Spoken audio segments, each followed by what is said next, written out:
इंदौर के राव विधानसभा सीट से कांग्रेस उम्मीदवार जीतू पटवारी के भाई को पुलिस ने गिरफ्तार कर लिया है। जीतू पटवारी के भाई नाना पटवारी के खिलाफ किसान आंदोलन के दौरान धारा 307 के 2 केस में वारंट था। नाना पटवारी को गिरफ्तार करके गुपचुप तरीके से कोर्ट में पेश किया गया। यहां से उन्हें जेल भेज दिया गया। चुनाव होने तक नाना पटवारी को जेल में ही रहना होगा। नाना पटवारी के साथ उसके 3 अन्य साथियों को भी जेल भेजा गया है। आपको बता दें कि नाना पटवारी और उसके अन्य साथी 5 साल से फरार थे। सभी पर किसान आंदोलन के बाद हुए मामले में हत्या की कोशिश का केस दर्ज किया गया था।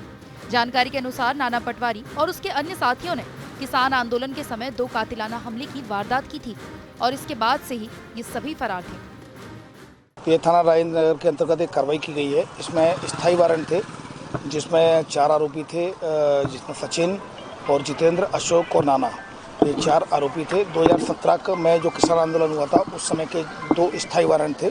थाना राजेंद्र नगर में ये चारों आरोपी उपस्थित होकर आए और इनके द्वारा अपनी गिरफ्तारी दी गई, जिसमें गिरफ्तार किए जाकर इनको माननीय न्यायालय के समक्ष प्रस्तुत किया गया, जहां माननीय न्यायालय ने इनको जीआर पर भेज दिया है। सर, किस मामले में थे ये, क्या मामला? उस समय जैसा कि बताया गया है कि 2017 में किसान आंदोलन के समय की बात बताई जा रही है, थाना राजेंद्र नगर के द्वारा बताया गया है और इसमें 307 के मुकदमे कायम थे। सर, कौन आरोपी है और क्या नाम है इसका? जैसा कि मैंने बताया, 4 लोग हैं इसमें। एक सचिन है, एक सचिन के अलावा एक अशोक है, तीसरा जितेंद्र और चौथा नाना पटवारी है। सर, नाना पटवारी पार्टी। देखिए, अभी तो फिलहाल जो मैंने बताया, जो स्थायी वारंट के उसमें उनको तामील कराया गया है और इसमें 4 लोगों की गिरफ्तारी की जाकर माननीय न्यायालय के समक्ष प्रस्तुत किया। सर, ये आपराधिक रिकॉर्ड भी पुराने के अब तक कितने रिकॉर्ड? वो अभी हम दिखवा रहे हैं कितने आपराधिक रिकॉर्ड है। सर, ये इसके चुनाव के टाइम पे तो मतलब इसमें की कार्रवाई नहीं, देखिए, ये चूँकि जब कभी भी चुनाव होते हैं तो उस समय स्थायी वारंटों की तामीली लगातार ये जो आदेश होते हैं उनका पालन करना होता है, तो उसी तारतम्य में लगातार स्थायी वारंटों की तामीली कराई जा रही है। इनके द्वारा अपने 3 अन्य साथियों के साथ आकर खुद थाना राजनगर में उपस्थित होकर आए, जहाँ पर इनकी गिरफ्तारी की जाकर उनको माननीय न्यायालय के समक्ष पेश किया गया।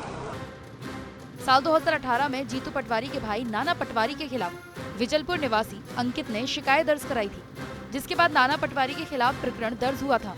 शिकायतकर्ता अंकित ने बताया था कि नाना पटवारी उनके घर घुस गए और उन्हें गोली से मारने की धमकी दी। इसके साथ ही फरियादी की मां और बहन के साथ भी छेड़छाड़ की गई।